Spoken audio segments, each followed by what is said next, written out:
Sveiki visi, šiandien servise 007 noriu pademonstruoti Dodge Durango automobilį 3.6, Pentastar variklis, nuo 2016 metų pasikeitęs, konkretus modelis yra 2019 metų, atvyko pas mus į svečius iš tikrųjų iš Alytaus, atvyko norėdamas kokybiškai susimontuoti itališką Landerenzo dujinę įrangą. Labai trumpai apie komponentus, nors iš tikrųjų daug esam šių variklių sumontavę, daug esam video įdėję, tai tas montavimas iš principo yra labai panašus visuose juose, bet taip trumpai vis tiek bandau papasakoti. Tai atskirai nuo reduktoriaus montuojamas padidinto pralaidumo OMB BFC skystos fazės filtras bei dujų vožtuvas, valdymo blokas Landerenzo Evo OPD, prisuktas prie saugiklio dėžutės, gera vieta, nebėgant jo vanduo per žiaunas, kaip kada kartais pakomentuojat kai kurie. Jisai čia puikiai tinka, puikiai telpa, puikiai aušinasi, sakykim taip. Jeigu norėsim prieiti prie saugiklių, atsijungiam, jungti, atsiverčiam ir darom, ką norim, jisai visiškai netrukdo, visiškai be problemų galima prie visko prieiti. Dujinės įrangos saugiklis štai šitoje vietoje, tech apžiūros metu dažnai yra prašoma jo vietą žinoti, sugebėti parodyti. Tai instruktažo metu vairuotojui, savininkui be abejonės viską prieš tai parodysim ir paaiškinsim.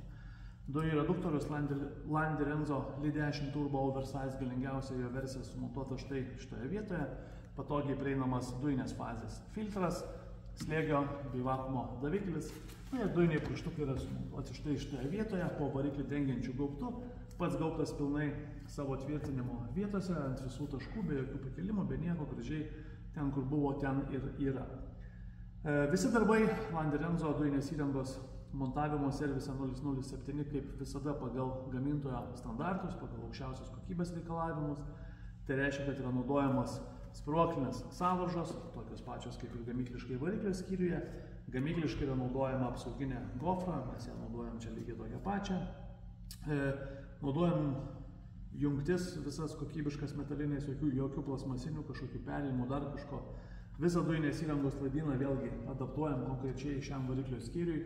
Tai reiškia, kad laidus įvelkame į apsauginės gofras, parenkame juos tinkamo ilgio, tas gofras dar ir izoliuojame.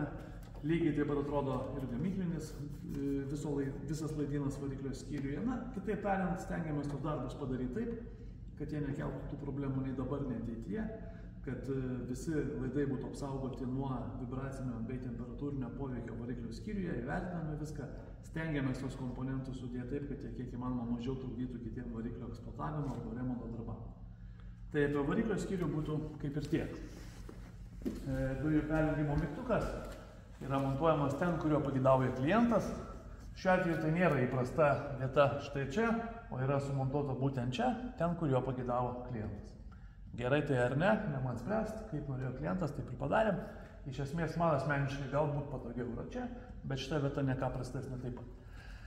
Dujų pildymas prie benzino užpildymo padaromas patogiai. Patogiai tai reiškia, kad aš atsidarau dangtelį, atsisuku kamštelį ir iš karto jungiu pistoletą ir piluosi dujas. Tikrai labai patogu, jokio adapterio pilinėti nereikia.